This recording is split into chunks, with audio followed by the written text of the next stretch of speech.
I know only minute details about my new boyfriend's last girlfriend, but I'm sure it's all her fault. This thing he has about no pubic hair.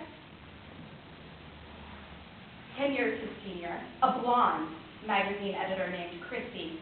She wasn't a girlfriend, he insisted, just a lay. In the shower, as I shave and get ready, I think of her. They must have saw one another once or twice a week. She would call, and he would go over. I imagine her some formidable New York City woman, always freshly waxed, always smelling like lilac talcum, pert, excitable. She must have had designer French lace bras, German cigarettes, and Japanese silk sheets. She didn't need him. She just wanted him for a while, and she was done. So I tumbled into him, only 20 days his senior, my dark hair and eyes all messy. I kissed him in a photo booth after too much gin, and he thinks I all blue. That is, until Thursday. First time I realized I was a hairy chick was in 6th grade science class. I didn't think anything about having to do with my body hair until that day. We were doing a segment on genetics, and our teacher was pointing out all visible genetic traits that were rare. Everything was fine, all the usual, blue eyes, can you roll your tongue, double jointed or some crap. And then came mid-digital hair. Guess how many kids in our class had mid-digital hair? 1. And guess who had it? Me. Yeah, that's right.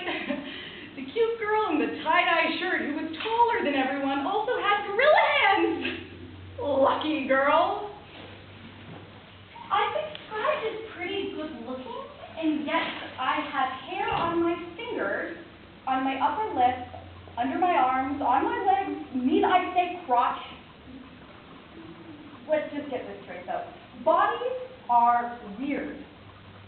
Bodies consist of bizarre and unwanted things. Take the pinky toe, for example. It's clearly the inbred cousin of your middle toe. It's just sitting there all quasi-moted out like some knotted kernel of corn half formed. As a kid, I thought one day it would just fall off, but no! It stays. No one asks me to shave it off despite its clear inadequacies. Why? Because it serves a purpose. As a human, you have orifices. And as a woman, you get one extra, just for fun. I've heard hair is here to wick one's coat and sweat in the area, to attract me. Back in the day, Jane of the Jungle would have been running around the campfire, and perhaps the hair is there so that you don't snag your snatch on a mulberry bush or dig dirt up in it, or perhaps it deters random fungi from shacking up. But here, today, in the thick of NYC, my puss would never encounter a mulberry bush since it's strapped neatly in my Calvin, but what about smog, dust, or an unwanted case of frottage on the subway? It's better they pat the bush than the puss, right? What if it doesn't serve a clear purpose and yet I want it there? Is that a problem? It's mine, isn't it?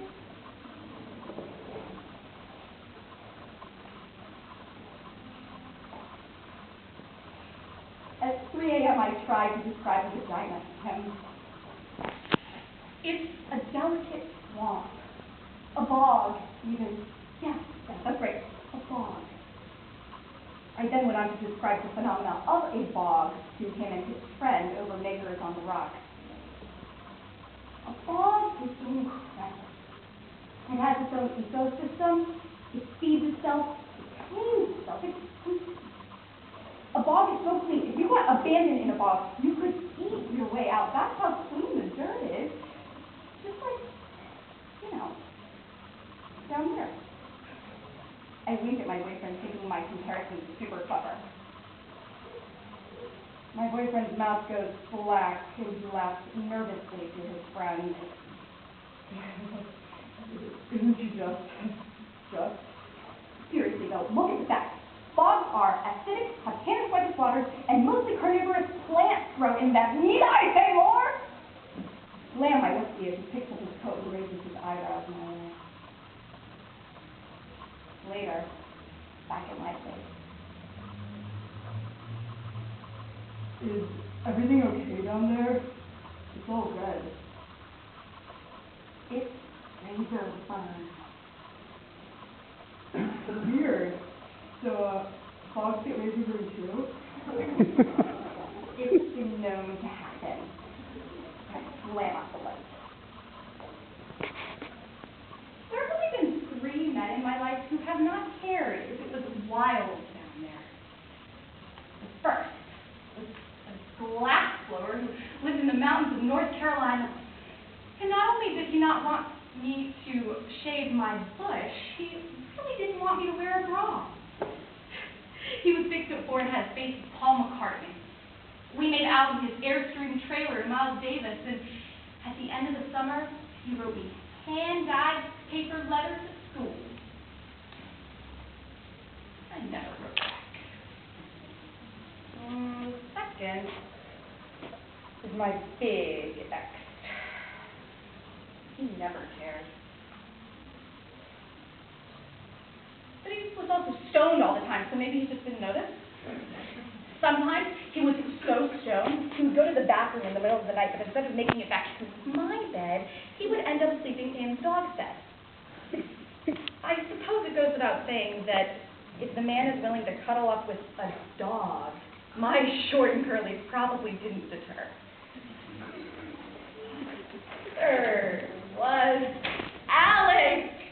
God, he was hot. Hot and British. Hot and British and uncut. Oh, he called me down there delicious. But really, what was he going to say to me? Cut your muff? I could have said the same about his foreskin. But I don't mind a foreskin, though, and he didn't mind some Elmo. What happened to Alec, you ask? London recalled him as too fucking good to be true.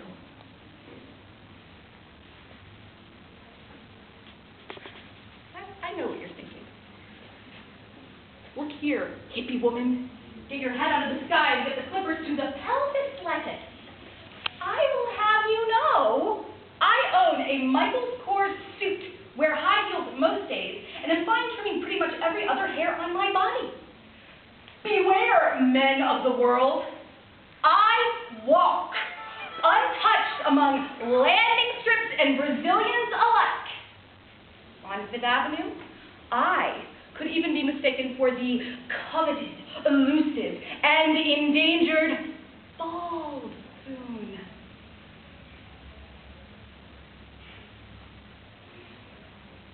When I asked my boyfriend if he watched a lot of porn, he claimed he didn't.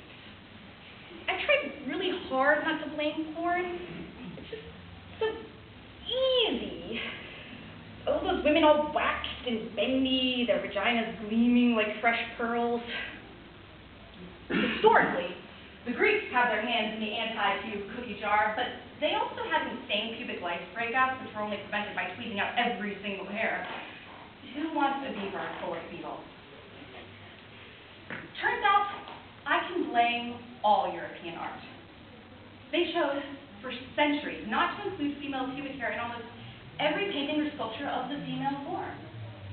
This apparently caused such confusion that an early art critic named John Ruskin, so accustomed to the hairless female form, divorced his wife on their wedding night upon seeing her pubic hair. He publicly decreed her freakish and deformed. There's still something missing, though. Where did it start? Why did men start painting women without pubic hair? It was always there. Why is it neatly omitted? Just a few more brushstrokes and maybe I wouldn't be burning under my desk at work. A few more brushstrokes and maybe I would not feel the compulsion to grind the subway pole for the length of the Manhattan Bridge. Back at my boyfriend's place, something was bothering me. Over dinner, I became silent. I had been resenting him all day for my decision to wax. Why was I being so emotional about this? Why was it so personal?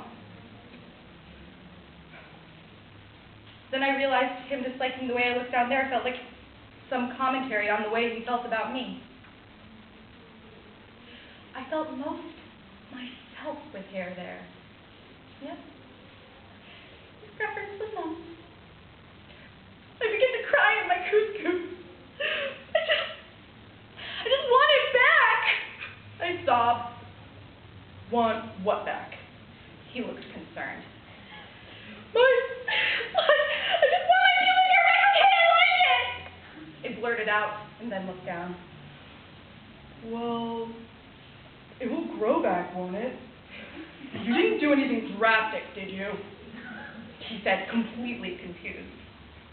Yes, but, I mean, I feel strange not having any. The way you like it. I looked at him in the eyes, afraid of what he'd say. Well, that's okay. I just want you to be you. He said, touching my cheek.